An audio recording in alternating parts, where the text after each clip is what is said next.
My day, emergency showbiz meeting. I-post nyo muna lahat ng ginagawa nyo sa TikTok at sa X. Girl, boy, bakla, tomboy, marites, no? At mariposa, hold on to your seats dahil ito na ang pinaka-spicy, pinaka-unexpected at pinaka-nakamamatay sa kilig na chismis sa buong history ng Davercats Universe. Lumalabas ngayon ang mga balita at haka-haka sa social media matapos kumakalat na chika sa backstage ng Eat Bulaga di umano. Si Bimbi Aquino Yap ay hindi na raw nagpapaawat at nagkakaroon pa ng pagnanakaw ng halik o sweet chick kiss ay kay Raisa May Dizon backstage. What? Real ba to o backstage harutan lang na lumagpas sa kilig meter? So yan ang ating pag-uusapan maya-maya lang. But before that, if you haven't subscribed yet to my YouTube channel, please don't forget to like, share, and subscribe at i-hit mo na rin ang notification bell for more showbiz cup updates. So ito na.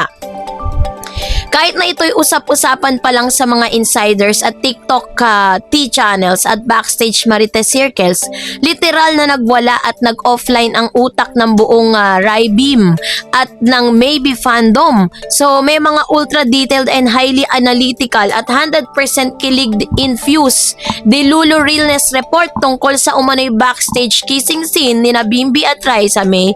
Game, buckle up! So ang eksena, bakit nga ba nagkagulo sa backstage? I-reconstruct natin ang allegedly scene na nagpaliyab sa social media pages ngayong araw. So, panoorin natin tong video clip na ito. It was posted by Sir Jack Salvador, no, na parang RM ni Bimbi. Let's watch this. Happy Friday, mga baby!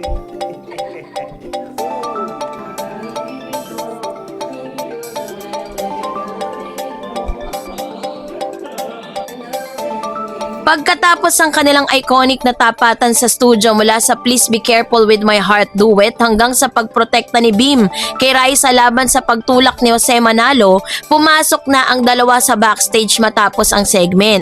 Ayon sa mga chismis mula sa backstage insiders, the post-segment high. Sobrang saya at hype ng dalawa dahil napakasayang reception ng studio audience. The unexpected move habang nag-aasaran at nagpapasalamat daw ang magandang show. Bigla na lang daw nag-lean si Bim at nagbigay ng quick gentle peck or nakaw na halik either sa pisngi or forehead kay Raisa May.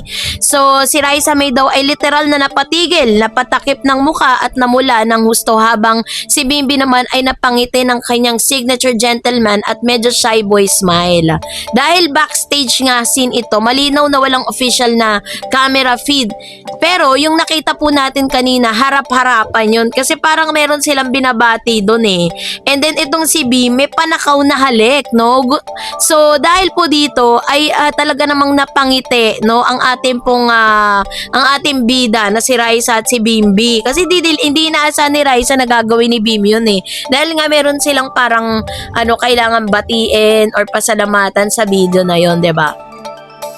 So kung i-analyze natin to, ano ibig sabihin nito? Kung totoo man ang panakaw na halik o kahit simpleng super sweet backstage moment lang ito, ano nga bang ibig sabihin ng galawan ni Bimbi para sa kanilang dalawa, 'di ba? Ang breakdown. So backstage, action, galaw or social meaning or yung psychological na mga pinapakita nila. Ano ba yan? Hindi nagpaawat sa energy out of his shy boy shell.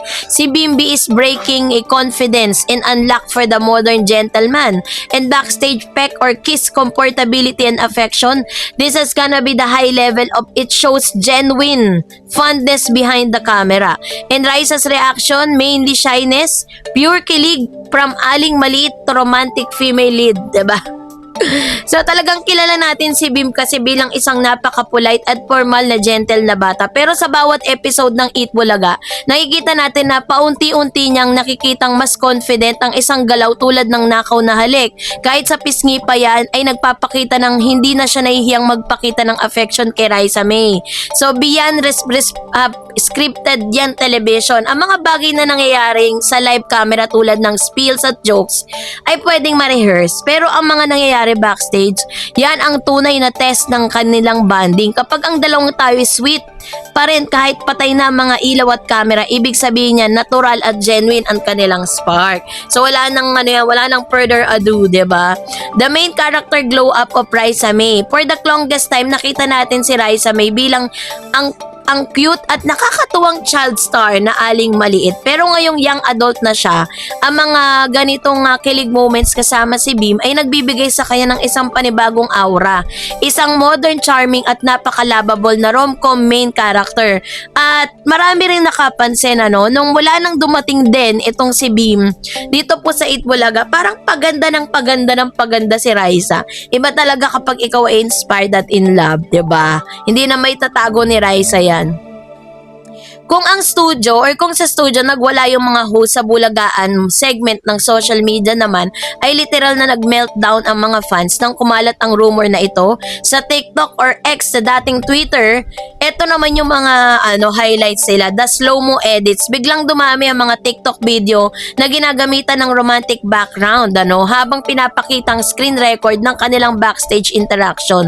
And may mga fan theories din na nagkalat. Grabe si Bing, quietly smooth move pala, mabilis pa sa flash. Sabi niya, be May shipper. Tita Chris Aquino must be smiling right now. Napaka-expressive talaga ng dugo ng mga Aquino yap. That is Showbiz Marites Official. Kahit sa pisngi lang yan, aminin nyo, tumalo ng puso nyo para kay Raisa May at Dabar Cats Gen Z. So ano na kaya ang susunod para sa Maybe? Sa Maybe Chemistry. Dahil sa sunod-sunod na mga ganitong pasabog mula sa proteksyon ng studio, sa duet na Please Be Careful With My Heart, sa usapin ng pag-aaral sa kolehiyo, ngayon backstage chick kiss rumors, ano na ang pwede mangyari? Meron tayong tinatawag na management reaction. Siguradong gagamitin ng show producer ang nakakakilig na momentum na ito para sa mga susunod na segments and more asaran on air.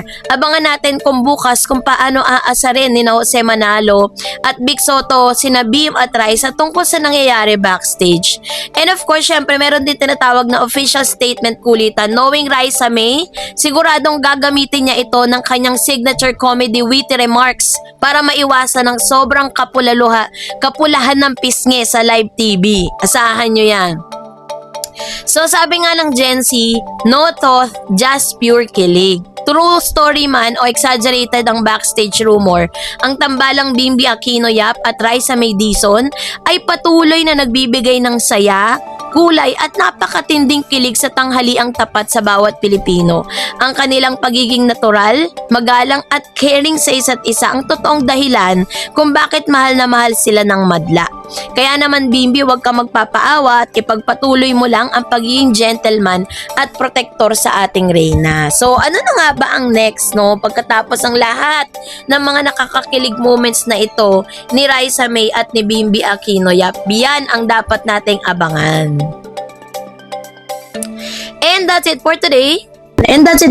For more videos and updates, please don't forget to like and subscribe, and please don't forget to follow my Facebook page, Dareds TV and Dareds channel. God bless everyone.